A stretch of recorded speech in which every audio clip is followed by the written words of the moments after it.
kaligtasan mo sa Alerto 24. Bugbog sarado ang isang lalaki sa lungsod ng Cagayan de Oro.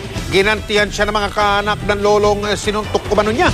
Si Joan Tabique ng GMA Northern Mindanao, naka-Alerto 24. Eksklusibo.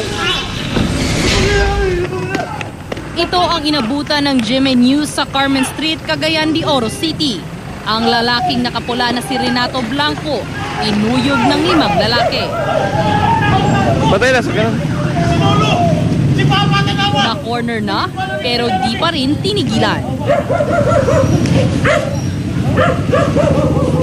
Binalikan pala si Blanco ng mga anak at apo ng isang lolo na binugbog umano nito. Kwento ng mga testigo, natutulog si Lolo Silvano Tagarda nang maistorbo sa ingay ng umano'y lasing na si Blanco. Lumabas daw ang matanda para kalmahin si Blanco, pero sinuntok daw siya nito.